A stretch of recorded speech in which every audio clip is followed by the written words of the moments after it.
Alright folks, welcome. It's J Sector here. I know it's been a while, but I really wanted to do this video, and I hope everyone's been doing well. 2020 was crazy. 2021 is looking to be as crazy, and hopefully not crazier. We'll see what happens. This video, it's going to be most likely my most controversial video yet. But I really want to get into this topic. This is the goth scene as a far left problem. Now, historically speaking, the goth scene came from punk rock. It's been more kind of classically liberally minded, and you kind of saw that into the late 70s, early 80s with kind of a response to that kind of that classic conservative, like, you know, mindset, like, oh, you're dressed weird and we're judging you based on appearance and all that stuff. So that continued into the 90s, but you've seen a bit of a shift, and I think we can all attest to that. We've seen a bit of a shift over the past maybe 15 years, where at this point it doesn't really matter about any of that stuff, even musically speaking. I mean, geez, growing up in the 90s, you had it where bands were saying all kinds of controversial things, and it didn't matter, Democrat, Republican. You kind of, you know, there was censorship. You know, they you know, were trying to, you know, be hypercritical on these various bands, and I mean, and we're talking mainstream music, whether it was pop music, rap music, and rock, you know, on the radio. You're talking about Eminem, Marilyn Manson, right, with violent lyrics and all this stuff. So, but nowadays, that's not entirely controversial. This shift has gone where basically being a Christian conservative is more controversial than the latter that I just mentioned. Now, I'll say this with my experiences. Now, I've been a part of my local goth scene for about 16 odd years, plus or minus, having been in an industrial band and performed at various major events, and, you know, between, you know, Philly, New York, and in between, etc. And additionally, having been to events in Germany, in various events, local concerts, and also the big festivals, Mariluna, Wave, Gothic, Treffen. And on top of that, having gone to concerts and events in different cities in the United States. And even been to smaller towns where they've had a goth event, and this was years back when you kind of had that, because obviously in the past few years the goth scene's kind of dwindled in numbers. But my point is, I've never seen extremism as far as far-right extremism.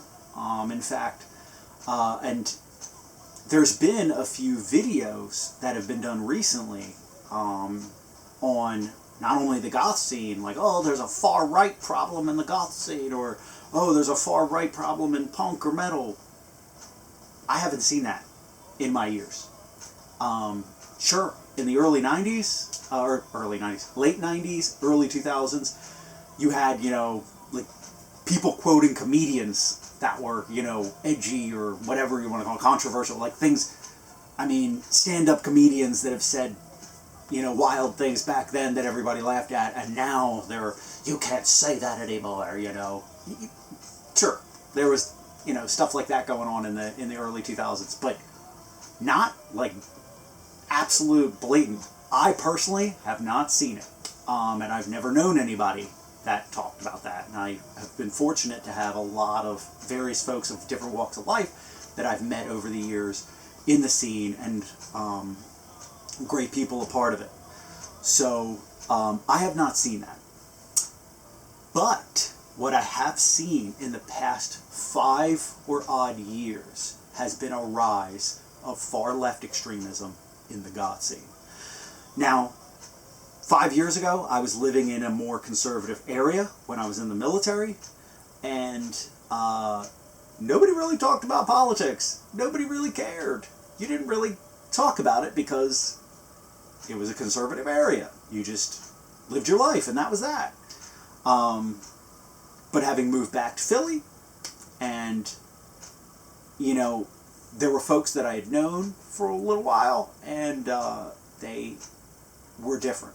Different demeanor, angrier, more focused on politics. And I'm sitting there like, hey, like, isn't this all about the music? Because essentially, the Gothic subculture, industrial subcultures, you know, the Rivethead, and even metal and punk, we're all a music-based subculture. Additionally, you have the aesthetic part about it, the fashion, you know, and especially in the goth scene, our fashion is probably more famous than the music. You know, the classic goth look, you know, that's more famous than the music. Additionally, you have it where there's the literature, the, you know, the films, the art, the Gothic art. So we're based on that, you know.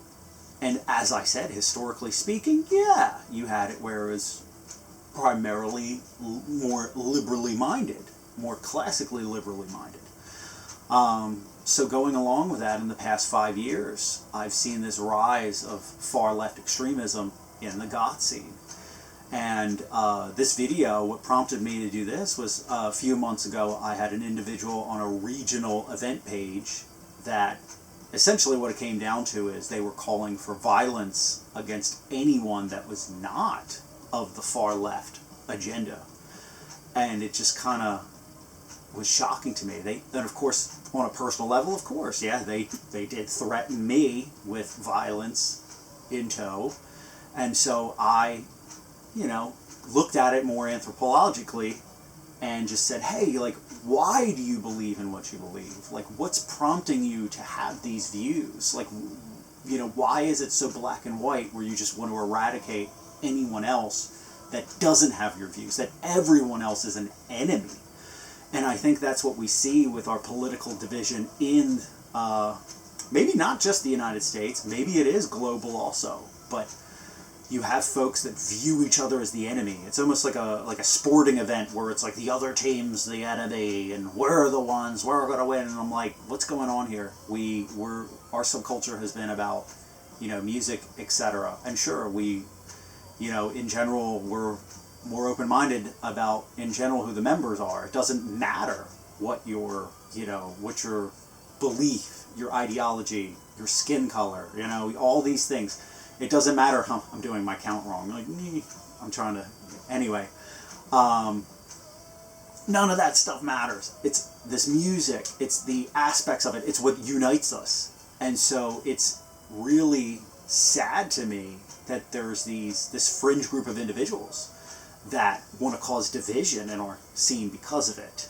That just because I, as a Christian that leans more on the conservative side politically, should be ostracized, not only ostracized, but threatened with physical violence because of my viewpoints? Are you kidding me? So this has been an issue. Now, I have this extremely scientific chart that I drew out. This is to help go over everything. As you can see, it has a bat at the top, this beautifully drawn bat that indicates that this is about our focus is the goth scene. Now, you see in green, this is what I'd like to call, you know, our kind of, you know, the average citizen. For lack of a better term, this might be controversial in itself, but the normal folks. And then you have the fringes. So, over here, you have kind of your right-leaning conservative. Then you have your moderate in the middle. And then you have your liberal, your classic liberal here. And then on the fringes, you have, you know, far right or extreme right, you know, whatever, National Socialism, fascism, neo-Nazi, white supremacy, you know, whatever. Then over here, you have your far left, whether it be, you know, anarchy state or full-blown communism, right? And I would say the majority of Goths, feel free to comment, but I would say the majority of folks in the Goth scene would probably be in this classic liberal bracket. You know, sure, maybe you have different viewpoints on healthcare or, you know, maybe some social issues about, you know, marriage, etc. You know, those are the more generalized issues. But in general, you're pretty content with the, you know, the major infrastructure of the nation. You just are more liberally minded. I'd say the majority of that. Maybe there's a few moderate folks that are kind of like, yeah, I like the pluses and minuses of both sides. You know, I like my guns, but, you know, I want my, you know, what's it called? I want my, my social liberal viewpoints, etc. Then you have your, you know, your right-leaning conservative folks that have maybe some conservative social viewpoints. You know, folks that have certain religious beliefs, you know, when it comes to marriage, etc. And they're kind of on this side here. As I said, you have the fringes, right? And the interesting thing is this, with this chart. This far-right extremism, right? Your neo-Nazi, right? Your fascist, you know, I shouldn't even say fascist, because fascist could take different forms, but your neo-Nazi, your white supremacist, you know, white... And at that tier, it's more of an eradication or destruction or, you know, that type of thing of others, right? And then you have white nationalists above that, or not below that, which would be, you know, a separation, all right? Like a separation of peoples. So that's that extreme view here. But all these groups universally condemn these folks. And indeed, the right-leaning conservatives condemn them. Because the right-leaning conservatives, especially like myself, it doesn't matter what your skin color is. Okay? It's the values you hold. It's who you are as a person. And as I believe, you know, God created everyone equal. Every soul is precious. And on top of that, in let's put it this way, after death, in an eternal realm, you eventually are going to have a new heavenly body that doesn't conform to the skin color or even sexuality of what's in this mortal realm. You are an immortal, non-sexual, non-racial being. You are of the heavenly race. So all that stuff in an eternal mindset doesn't really matter. So everyone, it's the soul that matters, etc. So that's here. And your moderates, liberals, they all, you know, and of course the far left condemns those extreme right folks, right? The issue is these folks over here, maybe some moderates, and some of our conservative right-leaning folks, they condemn the far left. The issue is you don't see that, you know, majority condemnation of the far left. And that's why this video is being done about this issue. And why is it destructive? Well, you have these two primary ideologies, right? You have this anarchy state, right? With an anarchy state, there's zero infrastructure, okay? And I don't know why these Antifa types that live in urban areas that are extremely reliant on infrastructure, right? For their employment, for their food, etc., why they would ever want an anarchy state. Because the folks that are actually going to thrive in an anarchy state are going to be the folks that live in the middle of nowhere, that grow their own food, that hunt their own food, that really don't need any intervention from the government or any help from the infrastructure. They're self-reliant.